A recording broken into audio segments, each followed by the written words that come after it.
신이 사랑한 예수 그리스도를 믿는다는 것. 오늘은 대주제의 또 새로운 시작입니다. 회개에 대한 주제를 가지고 시작을 해보도록 하겠습니다. 이 회개에 대한 주제가 또 여러 번 진행될 텐데요. 그런 관점에서 여러분들 이 회개에 대한 내용들을 하나씩 저와 함께 만나보도록 하겠습니다. 루카복음 15장 11절에 32절 두 형제와 자비로운 아버지의 비유. 이것은 정말 회개 개념을 정확하게 말하고 있습니다. 우리가 너무나 잘 알고 있는 집을 나간 둘째 아들, 집을 나가지 않고 아버지와 함께 하면서 늘 불만이 있던 큰아들, 이 두 형제 그리고 자비로운 아버지의 이야기가 루카복음 15장 11절에 32절에 나오고 있죠. 또 예수께서 소개하시는 하느님은요, 아버지 하느님이시죠. 마태복음 6장 9절, 루카복음 11장 2절, 요한 1서 4장 8절에서도 바로 하느님은 사랑의 하느님이십니다. 사도 바울 역시 에페소인들에게 보낸 편지에서 에페소서 2장 4절에 하느님을 한없이 자비로우신 분으로 제시합니다. 그러니 공간복음과 바오로서간과 요한복음, 신약성경의 모든 하느님은 바로 아버지이시고 사랑이시고 한없이 자비로우신 분이십니다.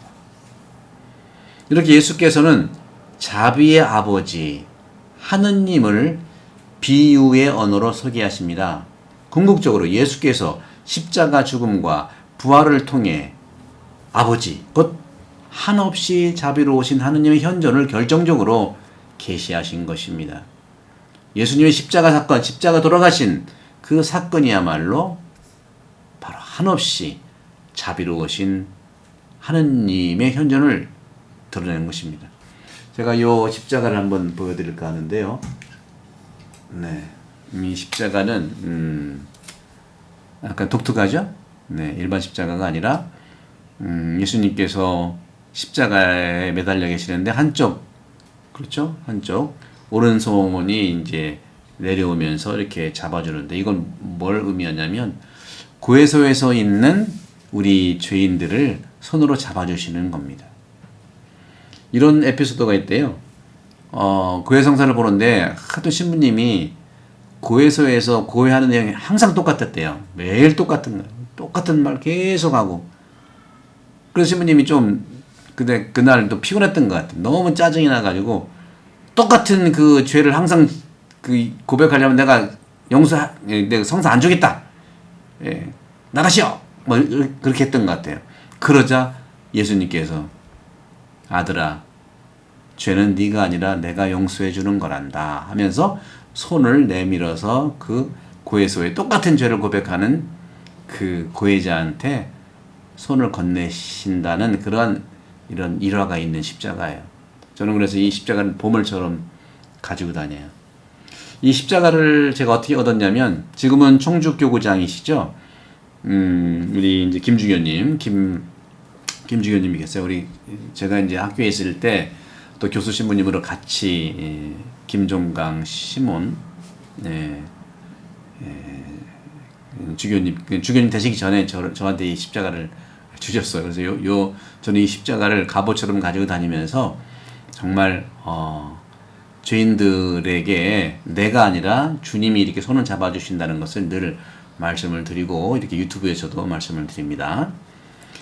한없이 자비로우신 예수님의 손을 내려 보내시는 것이죠. 사랑의 예수님이시고 자비로우신 예수님이시고 한없이 그런 예수님, 자비의 예수님이죠. 이렇게 하느님의 자비로우신 사랑이라는 이제 주제로 이제 말씀을 드리고 싶은데요. 예수께서는 이런 자비로운 아버지의 모습을 통해 죄인에게 자비와 사랑을 보여주십니다. 하느님의 사랑은 인간의 자유를 존중합니다. 아버지는 루카복음 15장 11절에 32절을 얘기하죠. 아버지는 작은 아들의 자기 재산에 대한 요청과 집을 떠나겠다는 요구를 아무 조건 없이 들어줘요. 한국 부모님 같으면 무슨 소리냐, 네 뻔하게 그 돈 다 날리고 거지가 될 텐데 허락하지 않죠. 그걸 모르겠습니까? 루카복음 15장에 있는 아버지는 그걸 모르겠어요? 알죠. 방치가 아닙니다. 존중해 주는 거예요.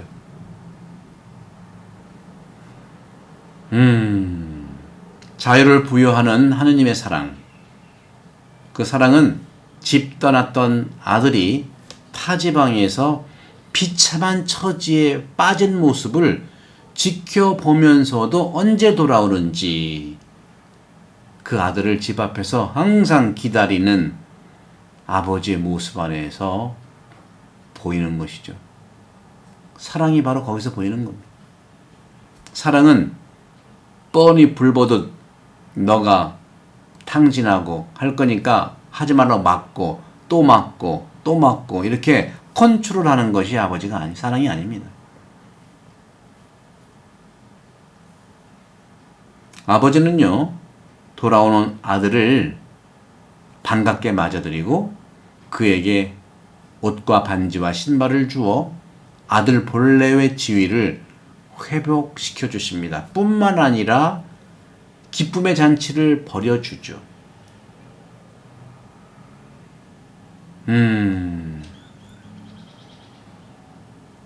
언제 돌아올지 그 아들을 집 앞에서 무작정 기다리는 아버지의 모습, 사랑인데, 그러나 돌아왔을 때 또한 드러내는 것도 자비이죠. 사랑이죠. 사랑이 얼마나 이렇게 넓고 깊습니까?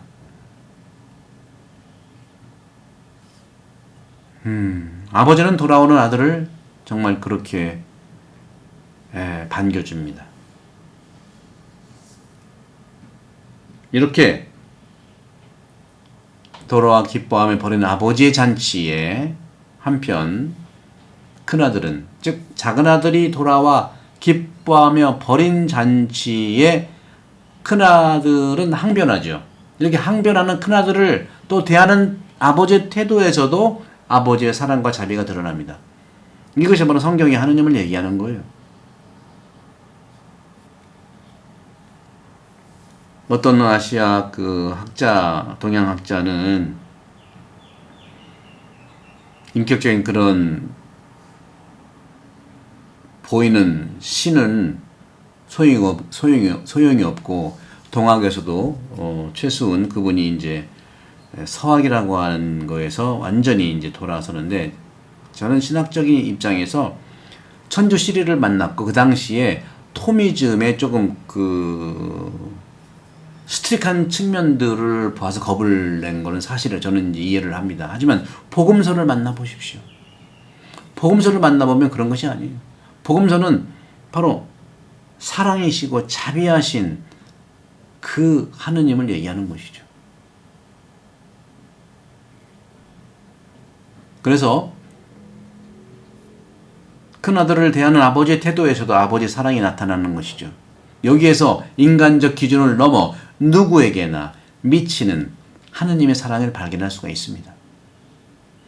잃었던 아들의 비유는 죄스럽고 가난하고 소외받는 이들을 위한 비유라기보다 그 사람들과 함께 음식을 먹으며 친교를 나누는 예수를 비판하던 사람들에게 쓰여진 겁니다. 가난한 자, 소외받은 자에 대한 비유라기보다는 이 잃어버린 아들의 비유는 바리사이라든가 그 당시 종교 지도자들, 예수님을 얼마나 비판했습니까? 죄인들과 음식을 먹는다.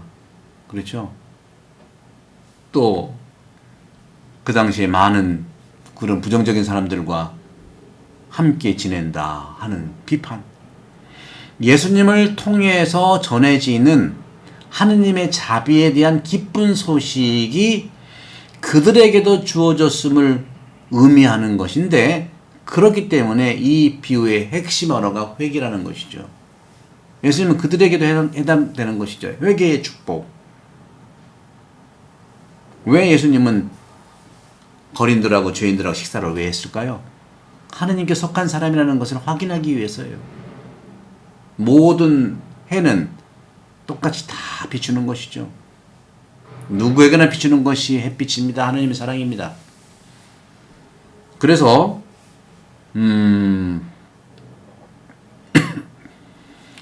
이 비유를 비판하는 사람에 대한 질책과 동시에 그들의 마음을 향한 호소의 형태를 띠는 것이었습니다. 이것이 이제 예레미야스, 요아킴 예레미야 성서학자가 비유의 재발견이라는 책에서 139쪽에 140쪽에서 얘기하는 것이죠. 비유는 분명 하나님의 사랑을 우리에게 전해주고 있어요. 특히 다른 어디에서보다 인간에게 쏟으시는 하나님의 사랑의 여러 모습을 풍부하고도 감명 깊게 묘사해주고 있죠. 예수께서는 이 비유의 언어를 통해서 하느님의 사랑을 알려주고 그러한 사랑으로 다가오기를 초대하고 희망하고 있는 것입니다. 성부와 성자와 성령으로 반복합니다. 감사합니다.